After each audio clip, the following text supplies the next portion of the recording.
حج کے رکن اعظم وقوف عرفہ کی ادائیگی مسجد نمرہ سے خطبہ حج دیتے ہوئے مسجد نبوی کے امام خطیب شیخ ڈاکٹر علی عبد الرحمان حذیفی نے کہا، اے ایمان والو، اللہ سے ڈرو اور تقوی اختیار کرو، عہد کی پاسداری کرو، کسی کو اللہ کا شریک نہ ٹھہراؤ۔ اللہ تعالیٰ فرماتا ہے، آخرت سے ڈرو اور اس کی تیاری کرو، قیامت کا دن بہت دردناک ہے، جو ایمان لاتا ہے اللہ ان کا دفاع اور مدد کرتا ہے۔ اللہ تعالیٰ سے دعا ہے وہ مسلمانوں میں یکجہتی عطا فرمائے۔ حجاج کرام نے ظہر اور عصر کی نمازیں ایک ساتھ ادا کی، غروب آفتاب کے بعد مزدلفہ روانہ ہوں گے، مغرب اور عشاء کی نمازیں مزدلفہ میں ایک ساتھ ادا کریں گے۔ حجاج رات مزدلفہ میں کھلے آسمان تلے گزاریں گے اور رمی کے لیے کنکریاں چنیں گے۔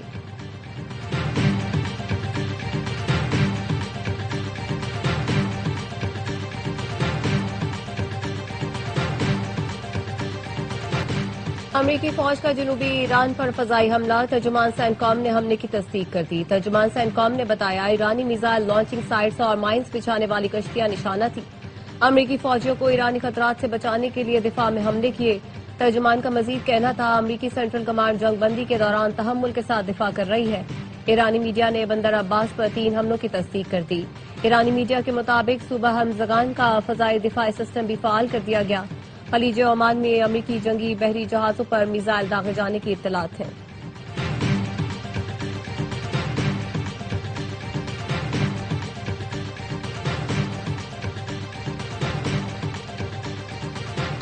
پاسداران انقلاب کا فضائی حدود کی خلاف ورزی پر امریکی ڈرون مار گرانے کا دعویٰ۔ پاسداران انقلاب کے مطابق MQ-9 ریپڈ ڈرون ایرانی حدود میں داخل ہوا تھا، جسے تباہ کر دیا گیا۔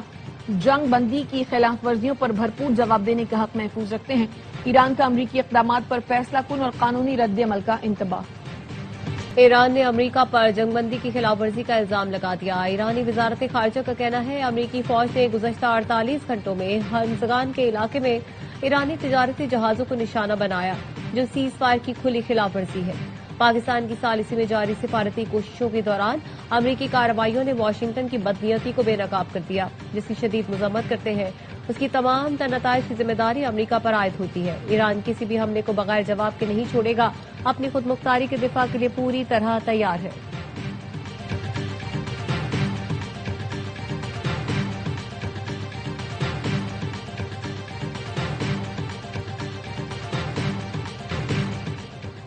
مرگ برا امریکہ، اسلامی جمہوریہ کا مستقل نعرہ رہے گا۔ ایران کی سپریم لیڈر مجتبیٰ خامنہئی کا سوشل میڈیا پر پیغام لکھا، امریکہ کو خطے میں مزید اڈے قائم کرنے کا موقع نہیں ملے گا۔ مستقبل امت مسلمہ اور نئی اسلامی تہذیب کا ہے۔ اب وقت کی سوئی کسی صورت پیچھے نہیں جائے گی۔ خطے کے غیور قومیں اور سرزمین اب امریکی فوجی اڈوں کے لیے ڈھال نہیں بنے گی۔ خلیج میں امریکی شرارتوں کے لیے اب کوئی محفوظ پناہگاہ باقی نہیں بچی۔ فوجی اڈوں کے خاتمے سے امریکہ خطے میں سابقہ حیثیت سے دور ہوتا جا رہا ہے۔ دشمن ایران کو ہتھیار ڈالنے پر مجبور کرنے کے ہدف میں ناکام رہا ہے۔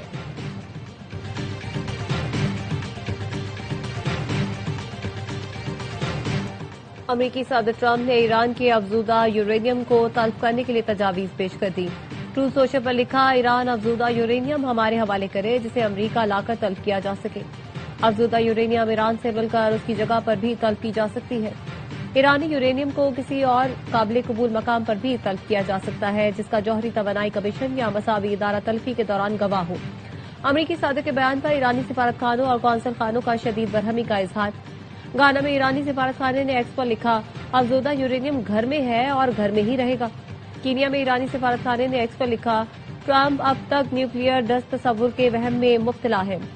پچھلی بار آپ نے اصفہان سے نیوکلیئر ڈسٹ نکالنے کی کوشش کی، 12 فوجی طیارے گوائے تھے۔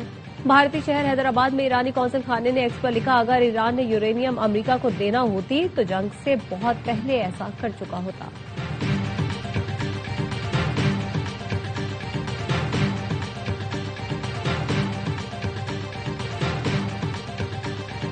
اسرائیل کی جانب سے جنگ بندی کی خلاف ورزی، اسرائیلی فوج کا غزہ کے المغازی کیمپ پر ڈرون حملہ، 5 فلسطینی شہید۔ لبنان کے جنوبی علاقوں میں اسرائیلی فضائی حملوں میں 12 افراد شہید، متعدد زخمی ہو گئے۔ پاکستان کے ثالثی کردار کی عالمی سطح پر پذیرائی، TRT کا کہنا ہے، امریکہ ایران کشیدگی کے دوران پاکستان قابل اعتماد ثالث کے طور پر سامنے آیا۔ فیلڈ مارشل آصم منیر کے ثالثی اور سفارتی کردار نے پاکستان کی علاقائی اہمیت کو نئی تقویت دی. فیلڈ مارشل آصم منیر حقیقت پسند اور نتائج پر مبنی سفارتی انداز رکھنے والی شخصیت کے طور پر سامنے آئے. ان کی سفارتکاری تشہیر کے بجائے خاموش روابط اور بیک چینل ڈپلومیسی پر مبنی ہے. مشکل حالات میں بھی امریکہ ایران کے درمیان روابط کا سلسلہ برقرار رکھا. پاک بھارت کشیدگی کے بعد فیلڈ مارشل آصم منیر کی عسکری اور سفارتی ساکھ مزید مضبوط ہوئی. پاک سعودی دفاعی معاہدے نے پاکستان کی علاقائی ساکھ کو مضبوط کیا. فیلڈ مارشل آصم منیر نے پاکستان کی مغربی سرحدوں پر دہشت گردی کے خلاف سخت موقف اپنایا.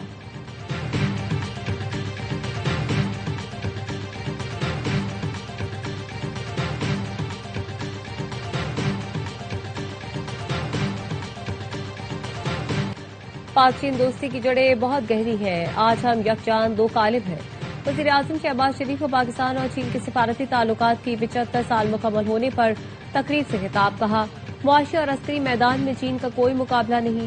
اس کے باوجود صدر شی جن پنگ تنازعات کے حل کے لیے مذاکرات پہ یقین رکھتے ہیں.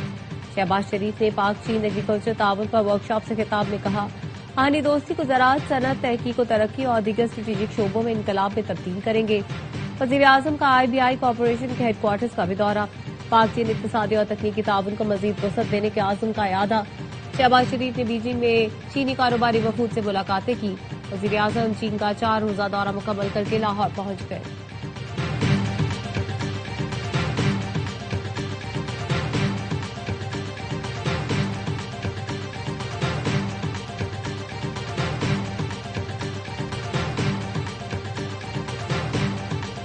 پاکستان اور چین کا اسٹریٹجک شراکت داری کو مزید گہرا کرنے پر اتفاق. سی پیک 2.0 کی ترقی، گوادر پورٹ کو علاقائی رابطہ مرکز بنانے پر بھی اتفاق کیا گیا. وزیر اعظم شہباز شریف کے دورہ چین پر مشترکہ اعلامیہ جاری. چین اور پاکستان کا دفاع، سلامتی اور انسداد دہشت گردی تعاون میں مزید وسعت کا اعلان. چین نے مسئلہ کشمیر کو تاریخی تنازع قرار دیتے ہوئے اقوام متحدہ قراردادوں کے مطابق حل کی حمایت دہرائی. پاکستان اور چین کا مشرق وسطی میں امن و استحکام کے لیے مشترکہ کردار جاری رکھنے پر بھی اتفاق. چین کا پاکستان کی خود مختاری، سلامتی اور علاقائی سالمیت کے لیے غیر متزلزل حمایت کا اعادہ اور عزم کا اظہار. کوکین ڈیلر انمول اور پنکی کو گردوں میں تکلیف. جیل حکام کا ملزمہ پنکی کا SIUT سے طبی معائنہ کروانے کا فیصلہ. سندھ جیل حکام کا پولیس کو سخت سیکیورٹی اسکواڈ فراہم کرنے کے لیے مراسلہ. جیل پولیس نے پنکی کے اسپتال منتقلی کی ترتیب کر دی. کہا ملزمہ پنکی کا معائنہ جیل کے ڈاکٹرز نے کر لیا ہے، کسی بھی دوسرے اسپتال منتقل نہیں کیا جا رہا. ملزمہ کو گردوں میں تکلیف کی شکایت، معدے اور آنکھوں کے امراض بھی ہے. جیل ڈاکٹرز نے ملزمہ کی حالت تسلی بخش قرار دی ہے. تفتیشی ذرائع کا کہنا ہے جیل کسٹڈی کے بعد تاحال تفتیشی پولیس نے پنکی سے تفتیش نہیں کی. تفتیشی پولیس کا موقف ہے، بیان کے لیے عدالت سے اجازت لینا پڑتی ہے.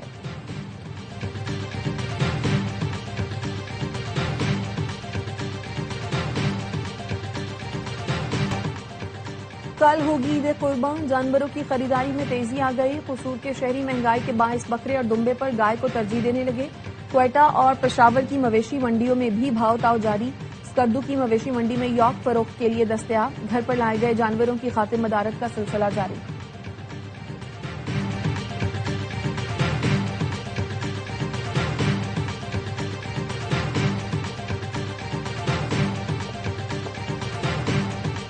نائب وزیر اعظم اسحاق ڈار 2 روزہ سرکاری دورے پر نیو یارک پہنچ گئے.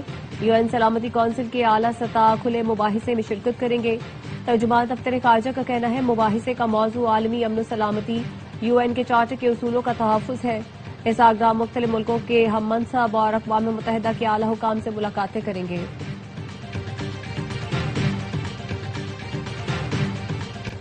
وزیر داخلہ محسن نقوی کا مینا میں پاکستانی عازمین حج کے کیمپس کا دورہ، سہولتوں کا جائزہ لیا. کیمپس میں موجود افراد سے ملاقات کی. 100 سالہ معمر ترین حاجی سے خصوصی ملاقات کر کے خیریت دریافت کی. محسن نقوی نے کہا پاکستانی عازمین حج میں سے ہر ایک حاجی ہمارے لیے بہت خاص ہے. سعودی حکومت نے اس بار حجاج کو پاکستان میں ہی امیگریشن کی بڑی سہولت دی. سعودی ولی عہد شہزادہ محمد بن سلمان اور وزارت حج کے خصوصی شکر گزار ہیں.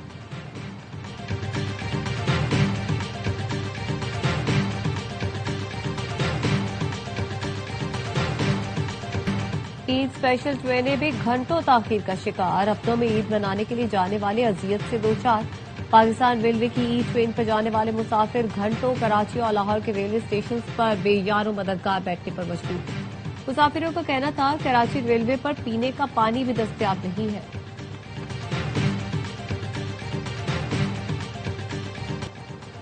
پی ٹی آئی کے 50 سے زائد ایم پی ایس نے وزیر اعلیٰ کے پی کے خلاف گروپ بنا لیا۔ ذرائع کا کہنا ہے بانی پی ٹی آئی بھی سہیل آفریدی کی کارکردگی سے نالا ہے۔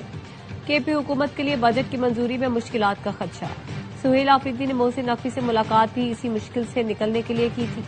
مولانا فضل الرحمان سے بھی وزیر اعلیٰ کے پی نے حمایت مانگی۔ ترجمان کے پی حکومت شفیع جان کی سہیل آفریدی کے خلاف گروپ بندی کی تردید۔ کہا صوبائی اسمبلی کے اراکین سہیل آفریدی کی قیادت میں متحد اور عوامی خدمت کے لیے پرعزم ہیں۔ پارٹی میں تقسیم کا خواب دیکھنے والے پہلے بھی ناکام ہوئے ہیں۔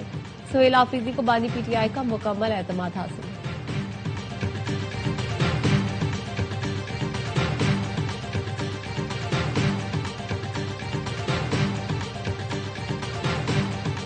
ملک قومی حکومت کی جانب بڑھ رہا ہے۔ بجٹ کے بعد اس میں تیزی آئے گی۔ آنے والے دنوں میں گرینڈ اپوزیشن الائنس کانفرنس بلانے جا رہے ہیں۔ مولانا فضل الرحمان پی ٹی آئی اور پیر پگارا کو بھی بلائیں گے۔ قومی مذاکراتی کمیٹی کے سربراہ فواز چودھری کی اے آر وائی نیوز سے گفتگو۔ کہا امید ہے وزیر اعظم اور اپوزیشن لیڈر کی جلد ملاقات ہو جائے گی۔ ہمیں ہر وہ کوشش کرنی چاہیے جس سے سیاسی درجہ حرارت میں کمی آئے۔ پی ٹی آئی میں موجود زیادہ تر سیاستدان نئے ہیں۔ پارٹی قیادت فیملی اور سوشل میڈیا کے دباؤ میں فیصلے کر رہی ہے۔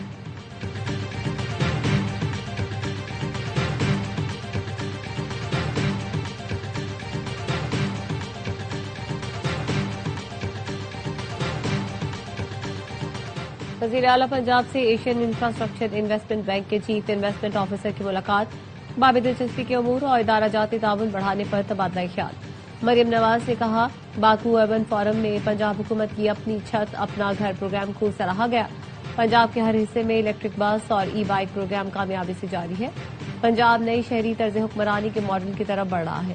صاف پانی، صحت اور بہترین ٹرانسپورٹ سسٹم پنجاب حکومت کی اولین ترجیح ہے۔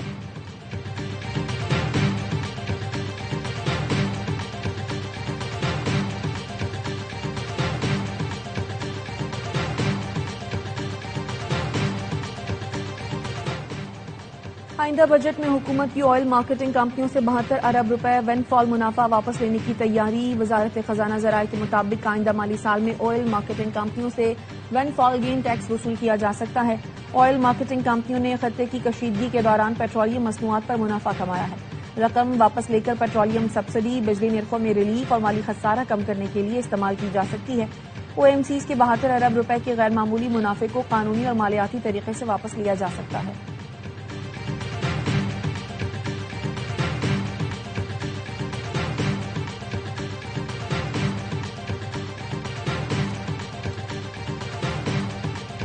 کراچی میں پسند کی شادی کرنے والے جوڑے کے قتل میں ملوث ملزم گرفتار۔ ملزم ساجد نے گزشتہ روز ملی سعد آباد میں بہن اور بہنوئی کو قتل کرنے کا اعتراف کر لیا۔ بتایا بہن کی عابد نامی شخص سے منگنی کی تھی جس کے بدلے 3.5 لاکھ روپے لیے تھے۔ بہن نے پسند کی شادی کی تو عابد رقم کا تقاضا کرنے لگا اور نہ ملنے پر بہن کے قتل کی شرط رکھی۔ حملے کے وقت موٹر سائیکل چلانے والا بھی عابد ہی تھا۔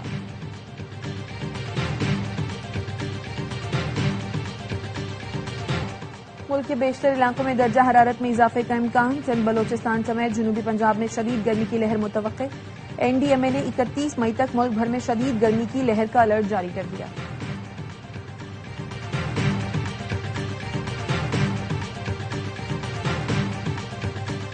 سونے اور چاندی کی قیمتوں میں کمی۔ فی تولہ سونا 2400 روپے کم ہو کر 4,75,362 روپے کا ہو گیا۔ بین الاقوامی مارکیٹ میں فی اونس سونا $24 کمی سے $4,530 پر آ گیا۔ فی تولہ چاندی 153 روپے کمی سے 8,117 روپے میں فروخت ہو رہی ہے۔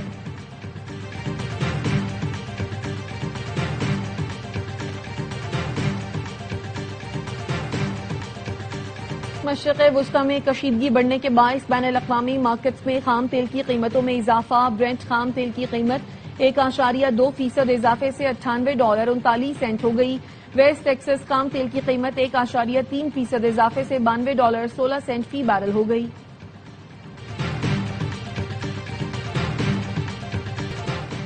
آسٹریلوی ٹیم کے کپتان میچل مارش کی پاکستان کے خلاف ون ڈے سیریز میں شرکت مشکوک۔ مارش کی جگہ جوش انگلس کی قیادت کرنے کا امکان۔